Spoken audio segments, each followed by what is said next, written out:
An individual time trial served as the final and decisive stage of this year's Ruta Del Sol. Just 13 k's long, a couple of lumps and bumps along the way, and a gravel sector to boot, an addition which hadn't gone down too well amongst some of the riders. It was Merchiston Scott's Alex Edmondson who set the early pace out on the course. He was the 31st rider to set out from the start house and was significantly faster than all those who'd come before him, 17 minutes and 59 seconds. Brandon McNulty continues to impress, doesn't he? The American has had a very consistent start to the season. 4th on GC at the Tour de San Juan, 4th and 3rd on the last two stages here. It's been in this discipline where he excelled as an under-23 rider, and he would push Edmondson very close, just 4 seconds adrift at the finish line. Took most of the day, but eventually there was somebody who was able to push Edmondson out of the hot seat. Dylan Churns was disappointed not to win on Friday, disappointed again to get distance yesterday, but today went a lot better for him. He'd sprint out the saddle on the last straight to the line and cross it with the provisional best time, 2 seconds faster than the Australian. Pello Bilbao, Turn's teammate at Bahrain McLaren, was also looking good out on course, just 7 seconds down on Edmondson at the intermediate check, and that gap had closed as he reached the finish line. In the end, 3 seconds was the gap between he and Churns, just 1 second between he and Edmondson. Ione Zaguirre is a former national time trial champion of Spain and so set out with high hopes today.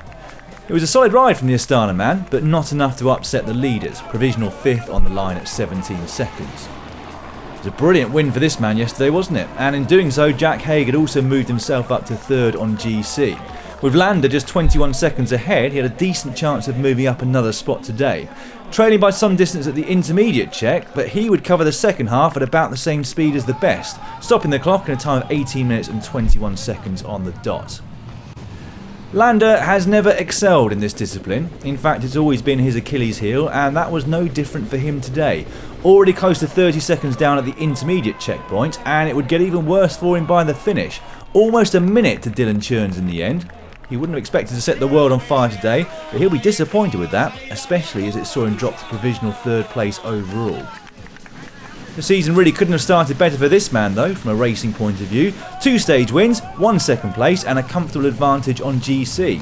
And he was looking good for another top result today, 6 seconds down on Churns at the checkpoint. Coming into the finish though, and we could see he wouldn't be far from the best time. Sprinting to the line, and it was going to be oh so close for the Dane. He would eventually stop the clock. Less than a second behind Churns, giving him 2nd place on the stage.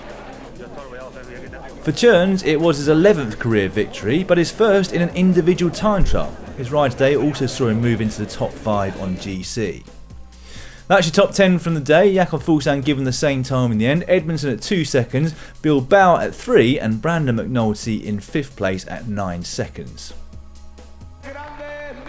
And this is your final podium. Jakob Fuglsang taking it by almost a minute in the end from Jack Haig, who moved himself up to 2nd. Mikel Landa will be reasonably satisfied with his start to the season there in 3rd. Ione Zaguirre would be in 4th at 1 minute 18, Dylan Churns up to 5th at 1:45.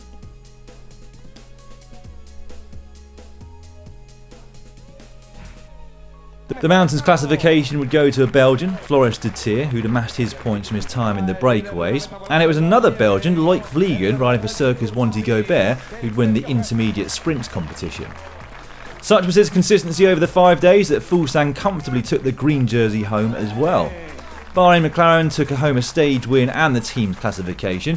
Thanks very much for joining us this week in Spain. Don't forget though to tune into the final stage of Algarve here on GCN Racing.